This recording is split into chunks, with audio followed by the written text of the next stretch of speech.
Hello everyone, welcome to weekend coding. నా పేరు సునీల్ కుమార్. ఈ వీడియోలో మనము హెచ్టిఎంఎల్ యొక్క ఫైల్ పాత్స్ గురించి మనము నేర్చుకున్నాము. వీడియోని స్టార్ట్ చేసే ముందు మీకు కనుక ఈ ఛానల్లో కంటెంట్ నచ్చినట్లయితే ఛానల్ని సబ్స్క్రైబ్ చేయండి, వీడియోని లైక్ చేయండి, షేర్ చేయండి.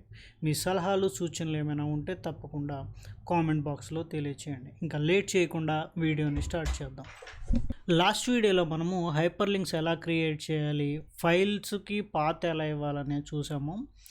ఆ పాత్లో మనం ఏం చూసామంటే రిలేటివ్ పాత్స్ ఇవ్వడం అనేది చూసాం. రిలేటివ్ పాత్స్ అంటే సింపుల్గా మనం ఒక ఫైల్ అనేది క్రియేట్ చేసాము. ఇలాగ నిన్న ఫైల్ క్రియేట్ చేసి ఈ హెచ్రెఫ్ అనే యాట్రిబ్యూట్లో ఆ ఫైల్ నేమ్ అనేది ఇచ్చాము. సో మీరు ఒకటి కనుక అబ్జర్వ్ చేసినట్లయితే ఇలా నిన్న మనం ఒక పాత్ అనేది ఇచ్చాము. జస్ట్ ఫైల్ నేమ్, ఒక న్యూ ఫైల్ నేమ్ క్రియేట్ చేసి దానికి ఆ నేమ్ అనేది ఇచ్చేసాము. బట్ అది ఎప్పుడు ఎలా పనిచేస్తుంది అంటే ఈ ఫోల్డర్ కనుక ఈ ఫైలు రెండు ఒకే ఫోల్డర్లో ఉన్నప్పుడు మాత్రమే, ఒకదాని తర్వాత ఒకటి ఉన్నప్పుడు మాత్రమే ఇలా మీరు ఫైల్ నేమ్ ఇచ్చినప్పుడు పనిచేస్తుంది. సపోజ్ ఇప్పుడు నేను ఏం చేస్తానంటే ఇంకొక ఫోల్డర్ అనేది క్రియేట్ చేస్తున్నాను, అనదర్ ఫోల్డర్ అని చెప్పేసి నేమ్ ఇచ్చాను. ఆ ఫోల్డర్ క్రియేట్ చేసి ఈ ఫైల్ని ఈ ఫోల్డర్లో వేసాను. ఇలాగ మిమ్మల్ని అడుగుతుంది మూవ్ అనివ్వండి. అలా వేసిన తర్వాత నేను ఈ ఫోల్డర్ క్లోజ్ చేసి ఇప్పుడు ఈ అనదర్ ఫోల్డర్ లోపల ఉన్న న్యూ డాక్.html అనే దాన్ని దీనికి లింక్ చేయాలి. సో మీరు ఇప్పుడు జస్ట్ మీరు అనుకోవచ్చు ఇలా న్యూ డాక్.html అని ఇచ్చాం కదా, సరిపోతుంది కదా అని చెప్పేసి అనుకోవచ్చు, కానీ సరిపోదు. సో దానికోసము ప్రూవ్ చేయడానికి నేను రిఫ్రెష్ చేశాను. ఇక్కడ క్లిక్ అని చూపిస్తుంది కదా, సరే నేను క్లిక్ చేశాను. బట్ ఇక్కడ ఏం చూపిస్తుంది మనకి, దాని మీద ఎప్పుడైతే క్లిక్ చేసామో ఫైల్ నాట్ ఫౌండ్ అని చెప్తుంది. అంటే దానికి అర్థం ఏంటంటే మనం ఇక్కడ ఏదైతే డాక్యుమెంట్ అటాచ్ చేసామో, ఫైల్ అయితే అటాచ్ చేసామో, ఆ క్లిక్ చేసినప్పుడు ఆ ఫైల్ ఎక్కడ ఉన్నది అనేది బ్రౌజర్కి తెలియడం లేదని చెప్తుంది. ఎందుకు అలా చెప్తుంది అంటే మనం ఏం చేసామంటే రాంగ్ ఫైల్ పాత్ అని చెప్పేసి ఇచ్చాము. సో దీని గురించి మనం పూర్తిగా తెలుసుకోవాలి అంటే ఇలాగ ఫైల్ పాత్స్ కరెక్ట్గా ఇవ్వాలి అంటే, ఫైల్ పాత్స్ అంటే సింపుల్గా ఏం లేదు, ఇలాంటి హైపర్ లింక్స్ కానీ వీటికి కానీ మనం లొకేషన్ కరెక్ట్గా ఎలా ఇవ్వాలో, మనం లొకేషన్ ఆ ఫైల్స్ మనం ఇలా లింక్స్ కానీ క్రియేట్ చేసేటప్పుడు వాటి లొకేషన్, వాటి పాత్ ఎగ్జాక్ట్గా ఎక్కడ ఉంది అని చూపించకపోతే ఇలాగే ఎర్రర్స్ అనేవి వస్తూ ఉంటాయి. సో దీనికోసం మనం ఏం చేయాలంటే హెచ్టిఎంఎల్లో ఫైల్ పాత్స్ అనేది ఎలా వర్క్ అవుతాయి, మనం వాటిని ఎలా ఐడెంటిఫై చేయొచ్చు అని చెప్పేసి చూడబోతున్నాము.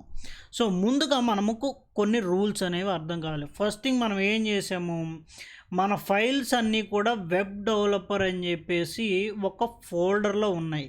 ఇదిగోండి చూడండి, వెబ్ డెవలప్మెంట్ అని చెప్పేసి ఒక ఫోల్డర్స్ ఉన్నాయి, ఒక ఫోల్డర్లో ఇవన్నీ ఉన్నాయి.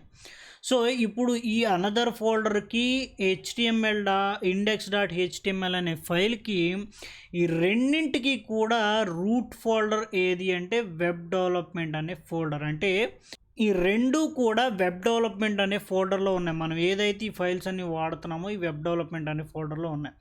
సో ఆ ఫోల్డర్ని ఏమంటాము అంటే రూట్ ఫోల్డర్ అని చెప్పేసి అంటూ ఉంటారు. దాన్ని రూట్ ఫోల్డర్ అని చెప్పేసి అంటూ ఉంటారు. ఏదైతే మీరు ప్రాజెక్ట్ చేస్తున్నారో, మీ ప్రాజెక్ట్ సంబంధించిన ఫైల్స్ ఏదైతే ఉన్నాయో ఆ ఫైల్స్ అన్నింటినీ ఒక ఫోల్డర్ కంటైన్ చేస్తూ ఉంటే, అవన్నీ ఒకే ఫోల్డర్లో ఉంటే దాన్ని ఆ మెయిన్ రూట్ ఫోల్డర్ని ఏమంటారు అంటే రూట్ ఫోల్డర్ అని చెప్పేసి అంటూ ఉంటారు. సో అంతా బాగానే ఉంది. ఫస్ట్ రూల్ అది. నెక్స్ట్ రూల్ ఏంటి అంటే మీరు ఎప్పుడైతే ఒక ఫైల్కి పాత్ ఇవ్వబోతున్నారో ఆ టైంలో మీరు ఏం చేయాలి అంటే మీరు ఎక్కడైతే పాత్ ఇస్తున్నారో ఆ ఫైల్ యొక్క లొకేషన్ అనేది చాలా ఇంపార్టెంట్.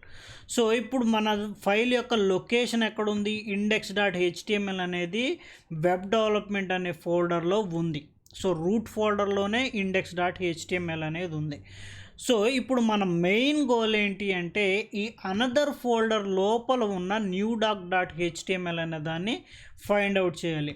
సో ఇప్పుడు కనుక ఈ index.html తర్వాత మాత్రమే, లేదా ఈ index.html అనే ఫోల్డర్లోనే ఈ న్యూ డాక్ డాట్ హెచ్టిఎంఎల్ ఉంటే ప్రాబ్లం ఏం లేదు, జస్ట్ మనం ఇలా నేమ్ ఇస్తే సెట్ అయిపోతుంది. బట్ ఇది ఏం చేస్తుంది, ఇండెక్స్ డాట్ హెచ్టిఎంఎల్తో పాటుగా ఇది అనదర్ ఫోల్డర్ అనే దాని లోపల ఈ ఫైల్ ఉంది.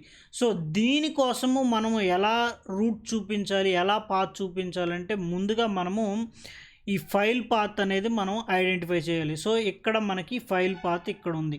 సో ఇప్పుడు మనం ఏం చేయాలి అంటే ఈ అనదర్ ఫోల్డర్ లోపల ఉన్న న్యూ డాక్ డాట్ హెచ్టిఎంఎల్ని మనం ఐడెంటిఫై చేయాలి అంటే okay, index dot HTML file ఇక్కడే ఉంది. సో నెక్స్ట్ మనం ఏం చేయాలి అంటే అనదర్ ఫోల్డర్ అనేది ఆ ఫోల్డర్ నేమ్ అనేది ఇవ్వాలి. ఇదిగోండి చూడండి, ఎగ్జాక్ట్గా ఫోల్డర్ నేమ్ కరెక్ట్గా ఇవ్వాలి. అనదర్ ఫోల్డర్ అని ఇచ్చిన తర్వాత ఇవ్వడం మాత్రమే కాదు, ఆ ఫోల్డర్ లోపల ఉన్న ఫైల్ని సెలెక్ట్ చేయాలంటే మనం ఎప్పుడు కూడా ఫోల్డర్ లోపల అనే దాన్ని మనం ఎప్పుడైనా చూడాలి అంటే ఇలాగ ఫార్వర్డ్ స్లాష్ ఇవ్వాలి. ఫార్వర్డ్ స్లాష్ ఇచ్చిన తర్వాత మీరు ఏ ఫైల్ని అయితే సెలెక్ట్ చేయాలి అనుకుంటున్నారో ఆ ఫైల్ని సెలెక్ట్ చేయండి. ఆ ఫైల్ సెలెక్ట్ చేయాలంటే దాని నేమ్ అనేది మనం ఎంటర్ చేయాలి. జస్ట్ మనం అలాగా నేమ్ ఎంటర్ చేసాం. బట్ ఇక్కడ విజువల్ స్టూడియో కూడా ఆటోమేటిక్గా మీరు కరెక్ట్ పాత్ చూపిస్తున్నప్పుడు అది ఆటోమేటిక్గా మీకు సజెస్ట్ చేస్తూ ఉంటుంది. సో ఇప్పుడు నేను సేవ్ చేస్తున్నాను, చేంజెస్ అనేవి రీఫ్రెష్ చేస్తున్నాను. సో ఎప్పుడైతే మీరు ఇలా క్లిక్ చేస్తారో ఇక్కడ చూడండి, ఆటోమేటిక్గా మనకి ఎర్రర్ ఏమీ లేకుండా డాక్యుమెంట్ అనేది ఓపెన్ అయింది. సో ముందుగా మనం ఏం చేసాము, ఈ ఫైల్ పాత్ ఎక్కడుందో చెప్పడానికి ముందుగా మన ఫోల్డర్ అనేది ఎక్కడుంది, మన ఫైల్ అనేది ముందు మన ఫైల్ ఎక్కడుంది, వెబ్ డెవలప్మెంట్ అనే దానిలో ఉంది. బట్ మనకు కావాల్సిన ఫైల్ ఎక్కడుంది, అనదర్ ఫోల్డర్ అనే దానిలో ఉంది. సో దానికోసం మనం ఏం చేసాము, న్యూ డాక్ డాట్ హెచ్ ఆ ఫోల్డర్ నేమ్ ఏదైతే ఉందో ఆ ఫోల్డర్ నేమ్ ఇచ్చి ఫార్వర్డ్ స్లాష్ అంటే ఫోల్డర్ లోపల ఉంది అని చెప్పడానికి మనం ఫార్వర్డ్ స్లాష్ యూజ్ చేసాము. దాని లోపల ఫైల్ సెలెక్ట్ చేసుకోవడానికి ఫైల్ నేమ్ అనేది ఇచ్చాము. నెక్స్ట్ థింగ్ మనం ఏం చేయబోతున్నామంటే సపోజ్ ఇప్పుడు నేను ఈ న్యూ డాక్ డాట్ హెచ్టిఎంఎల్ లోపల ఉన్న ఫైల్ నుంచి నేను ఈ ఇండెక్స్ డాట్ హెచ్టిఎంఎల్ అనే ఫైల్కి లింక్ ఇద్దాం అనుకుంటున్నాను.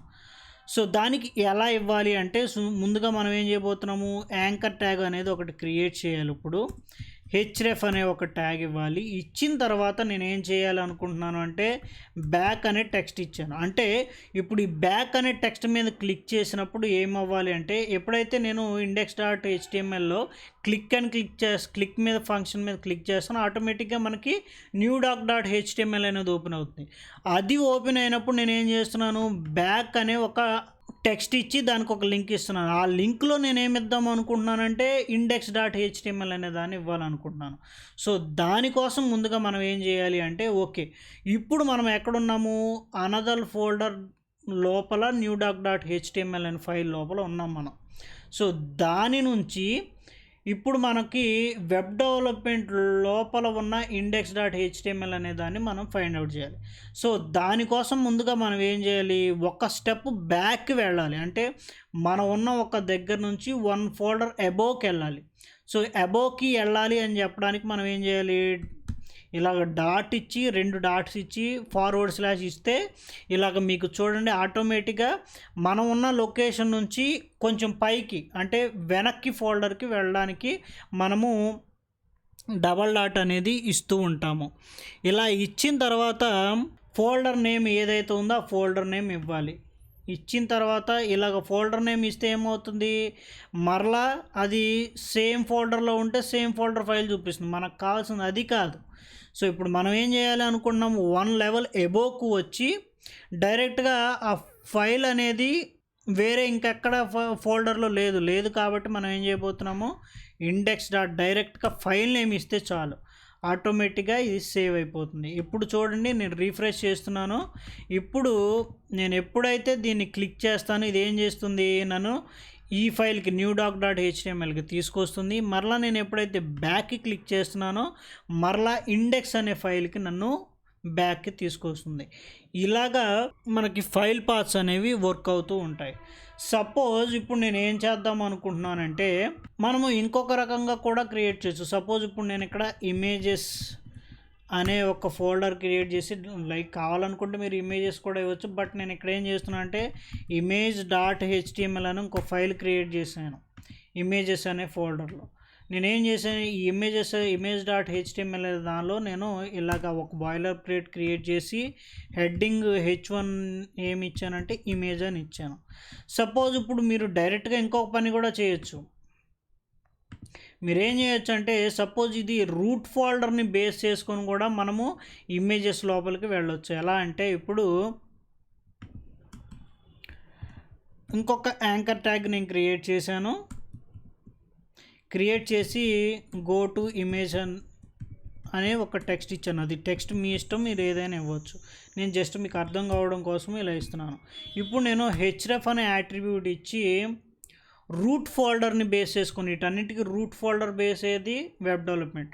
సో దానికి రూట్ ఫోల్డర్కి సింబల్ ఏంటంటే /, ఫోల్డర్కి ఏదైనా సింబల్ ఏంటి అంటే /. సో అలా ఇవ్వగానే చూడండి, విజువల్ స్టూడియో కూడా ఆటోమేటిక్గా మీకు చూపిస్తుంది. అంటే ఆ రూట్ ఫోల్డర్ లోపల ఉన్న ఫైల్స్ కానీ ఫోల్డర్స్ కానీ ఏవైతే ఉన్నాయో వాటన్నిటిని మీకు ఆటోమేటిక్గా చూపిస్తుంది. సో ఇప్పుడు నేనేం చేస్తున్నానంటే ఇమేజెస్ లోపల ఉన్న ఫోల్డర్ని, ఇమేజెస్ అనే ఫోల్డర్ని సెలెక్ట్ చేసుకోవడం కోసం ఆ ఫోల్డర్ నేమ్ సెలెక్ట్ చేసుకొని దాని లోపల ఉన్న ఫైల్ సెలెక్ట్ చేసుకోవడం కోసం ఇంకొక / ఇచ్చి ఆ ఫైల్ నేమ్ అనేది ఇక్కడ ఎంటర్ చేశాను. ఇవ్వగానే ఆటోమేటిక్గా పాత్ సెలెక్ట్ అయిపోయింది. నేను రిఫ్రెష్ చేస్తున్నాను. ఇక్కడ చూడండి గో టు ఇమేజెస్ అని ఉంది కదా. సో నేను ఎప్పుడైతే అలాగ క్లిక్ చేశానో నేను ఎప్పుడైతే దీని మీద క్లిక్ చేస్తున్నానో చూడండి ఆటోమేటిక్గా ఈ ఫైల్ అనేది నెక్స్ట్ దానిలోకి తీసుకెళ్ళిపోయింది. సో ఇలాగ కూడా మనము ఫైల్ పాత్స్ అనేది ఇవ్వచ్చు. సో ఇప్పుడు మనము 4 రకాలుగా ఫైల్ పాత్స్ ఎలా ఇవ్వచ్చు చూసాము. సో ఫస్ట్ థింగ్ ఏంటి అంటే మనము గుర్తుపెట్టుకోవాల్సిన రూల్ ఏంటంటే దీన్ని ఈ ఫైల్స్ అన్నీ కూడా ఏ ఫోల్డర్లో ఉన్నాయో దాన్ని రూట్ ఫోల్డర్ అని చెప్పేసి అంటూ ఉంటారు. నెక్స్ట్ థింగ్ మనం గుర్తుపెట్టుకోవాల్సింది ఏంటంటే ఫైల్ పాత్ ఎప్పుడు కూడా ఎలా ఇవ్వాలి అంటే మనం ఏ ఫైల్లో పని చేస్తున్నామో ఆ ఫైల్ని బేస్ చేసుకొని మనము రూట్ ఐడెంటిఫై చేయాలి. అలాగ మనము పాత్ ఇస్తేనే అవి వర్క్ అవుతాయి. సో ఇలాగా సింపుల్గా మనకి ఫైల్ పాత్స్ అనేవి వర్కౌట్ అవుతూ ఉంటాయి. సో ఇది మీకు అర్థం కావాలి అంటే, ఇంకా వివరంగా అర్థం కావాలి అంటే మీ ఓన్గా మీరు ప్రాక్టీస్ చేస్తేనే మీకు అర్థమవుతూ ఉంటుంది. మీరు ఎంత బాగా ప్రాక్టీస్ చేస్తే అంత బాగా మీకు అర్థమవుతూ ఉంటుంది. సో ఈరోజుకి ఈ టాపిక్తో ఈరోజు వీడియోని క్లోజ్ చేస్తున్నాను. మరలా నెక్స్ట్ వీడియోలో కొత్త టాపిక్తో మరలా కలుసుకుందాము. మీకు కనుక ఈ కంటెంట్ నచ్చినట్లయితే వీడియోని తప్పకుండా లైక్ చేయండి, షేర్ చేయండి, ఛానల్ని సబ్స్క్రైబ్ చేయండి. Bye bye.